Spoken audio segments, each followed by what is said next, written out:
तो जैसे हम पीटी की बात करते हैं, मेंस या इंटरव्यू की बात करते हैं, तो उसमें क्या है कि बहुत सारे सब्जेक्ट्स पूछे जाते हैं और सवाल ऐसा नहीं होता है किसी एक बुक से आते हैं, हमको बहुत सारी बुक्स पढ़ना होता है।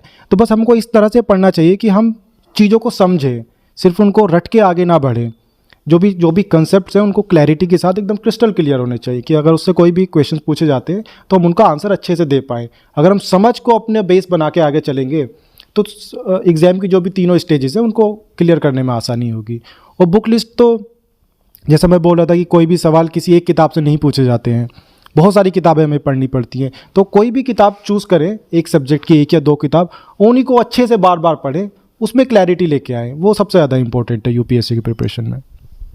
अच्छा, एनसीईआरटी का कितना महत्व है?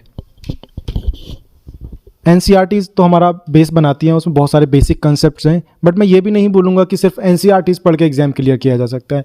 ये है कि एनसीईआरटी फाउंडेशन बनाती है, तो हमको सेलेक्टिव एनसीईआरटीज़ पढ़नी चाहिए। ऐसा भी नहीं कि सारी एनसीईआरटीज़ पढ़ने से हमें फ़ायदा होगा, पर जो सेलेक्टेड एनसीईआरटीज़ हैं, जो जैसे 11th-12th की ज्योग्राफी की एनसीईआरटीज़ होती हैं, वो सब हमारे लिए इंपॉर्टेंट है। ट्रेनिंग भी चल रही है, जारी है, तो आप कोई ऐसा मोमेंट याद कर पा रहे हैं जो ट्रेनिंग का किस तरह से कोई अच्छा आपको याद आ रहा हो, तो उसके बारे में भी शेयर कर सकते हैं?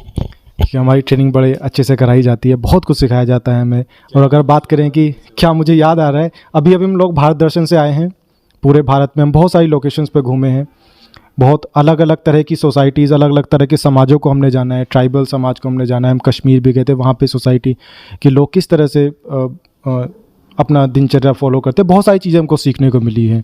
तो ये तो सबसे बेस्ट मेमोरेबल मोमेंट है हमारा ट्रेनिंग का।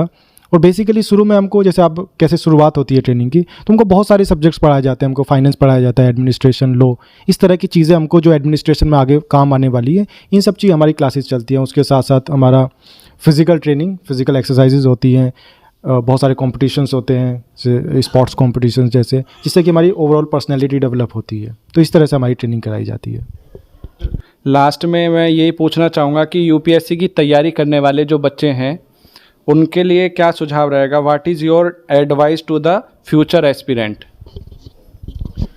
सबसे बड़ा तो एडवाइस ये है कि बहुत ज़्यादा एडवाइस ना माने, अपने हिसाब से, अपने जो भी आपकी स्ट्रेंथ्स या वीकनेसेस है उसके हिसाब से अपनी एक स्ट्रेटेजी बनाएं। कुछ बुक लिस्ट चूज़ करें, ज़्यादा इधर उधर भी ना भागें और अपना फोकस करके अपनी पढ़ाई करें। चीज़ों को समझने की कोशिश करें, इस एग्ज़ाम को समझने की कोशिश करें कि एग्ज़ाम में क्या ज़रूरी है और क्या ज़रूरी नहीं है। तो बहुत सारा कंटेंट हम फ़िल्टर आउट कर सकते हैं जो इम्पोर्टेंट नहीं है।